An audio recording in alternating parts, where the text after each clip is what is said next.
Hello, இன்றைக்கி நம்மளோட dinner என்னென்னா சேமியா உப்புமா. அதுக்காக நம்ம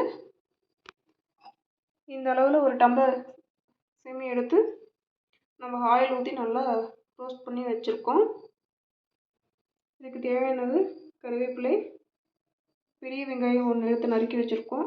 க்ரீன் சில்லி ஒரு 5 எடுத்து கட் பண்ணி வச்சுருக்கோம். வாங்க எப்படி செய்யலாம்னு பார்க்கலாம்.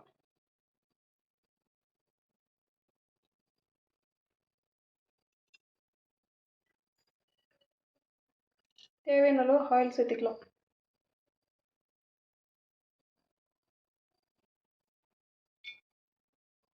ஆயில் ஹீட் ஆகிடுச்சு. நம்ம தேவையான அளவு கடுகு சேர்த்துக்கலாம். அப்புறம் 1 ஸ்பூன் கடலைப்பருப்பு சேர்த்துக்கலாம். சேர்த்து நல்லா புரிஞ்சு வரட்டும். கருவேப்பிலை, பச்சை மிளகாய் சேர்த்துக்கலாம்.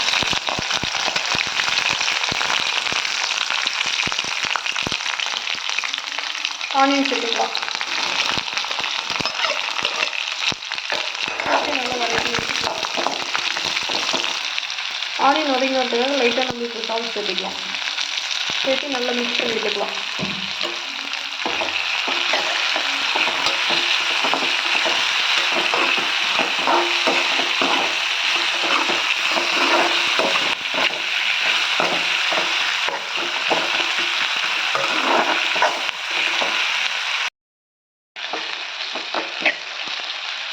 ஆனியன் நல்லா வதங்கி வந்துடுச்சு.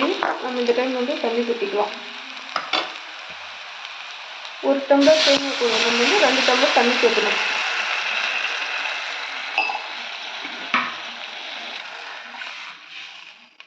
சேர்த்தியாச்சு. நம்ம இப்போ இன்னும் கொஞ்சம் சால்ட்டு சேர்த்து நல்லா தண்ணி கொதி வர வரைக்கும் கொதிக்க விடலாம்.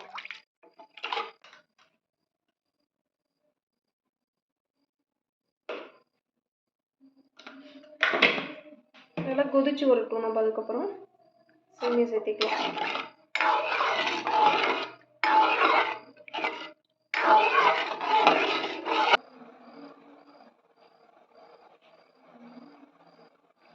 நிறைய